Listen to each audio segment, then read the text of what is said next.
স্বৈরাচার শেখ হাসিনার দুঃশাসন অবসানে জুলাইয়ে ছাত্র জনতার পাশাপাশি একাট্টা হয়েছিলেন প্রবাসী বাঙালিরাও। অস্ত্র হিসেবে বেছে নেন রেমিটেন্স বন্ধ করে দেওয়ার। এতে বিচলিত হয়ে পড়ে সরকার। বিশ্লেষকরা বলছেন, প্রবাসীদের এমন উদ্যোগ হাসিনার মসনদে বড় ধাক্কা দিয়েছিল। জুলাই অভ্যুত্থানে রেমিটেন্স যোদ্ধাদের অবদানের খণ্ডচিত্র তুলে ধরছেন সেলিম মালিক। সরকারি চাকরিতে কোটা সংস্কারকে কেন্দ্র করে গড়ে ওঠা প্রতিবাদ কর্মসূচি রূপ নেয় স্বৈরাচার হটানোর আন্দোলনে। ছাত্র জনতার এই আন্দোলন দমাতে হত্যাযজ্ঞ চালানো হয় নির্বিচারে। এমন বাস্তবতায় দেশের কোটি মানুষের পাশাপাশি শত মাইল দূর থেকেও গর্জে ওঠেন প্রবাসী শ্রমিকরা। করেন প্রতিবাদ সমাবেশ, বন্ধ করে দেন দেশের অর্থনীতির লাইফলাইন রেমিটেন্স। সবাই একত্রিতভাবে শাটডাউনটার ঘোষণা করার পরে সরকার বাধ্য হয়েছে দেশ ছাড়িয়ে ফলাইতে।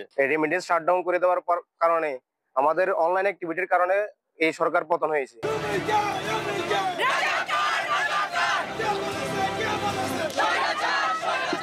প্রবাসীদের এমন আন্দোলন হাসিনা সরকারের মনোবল অনেকটাই ভেঙে দেয়। পরিস্থিতি বেগতিক দেখে দিশেহারা হয়ে পড়েন স্বৈরাচারের কর্তা ব্যক্তিরা। প্রবাসী ভাই বোনদের কাছে বিনয়ের সাথে আবারও প্রয়োজন অনুরোধ করতে চাই, এই মিথ্যা গুজবে আপনারা কান দিবেন না।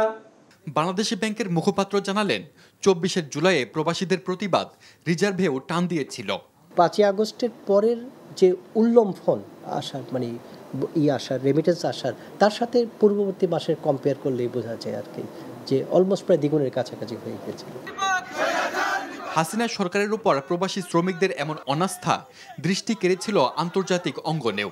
এইটা তখনকার যে অর্থনৈতিকভাবে ওই সরকারের প্রতি চাপ সৃষ্টিতে যেমন কাজে লেগেছে, তেমনি এটা আন্তর্জাতিকভাবে এবং দেশের ভেতরেও আপনার সরকারের প্রতি অনাস্থা জ্ঞাপনের যে বড় পরিসরের জনসমর্থন, সেইটারও একটা চিহ্ন হিসেবে এটা রয়ে গেছে। দেশের জনগণের পাশাপাশি প্রবাসীদের প্রতিবাদে শেষ পর্যন্ত দেশ ছেড়ে পালাতে বাধ্য হয় শেখ হাসিনা। আবু সাইদ মুগ্ধের মতো হাজারো শহীদের রক্তের বিনিময়ে নতুন বাংলাদেশের যেন আর কোনো স্বৈরাচার মাথাচাড়া দিতে না পারে, এমনটাই প্রত্যাশা সবার।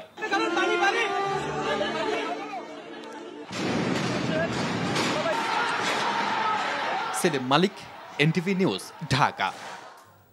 বান্ডেল থাকলে প্রতি সেনমানিতে টাকা বাঁচবে। বিকাশ সেনমানি বান্ডেল কিনে জিতুন প্রতি লেনদেনে।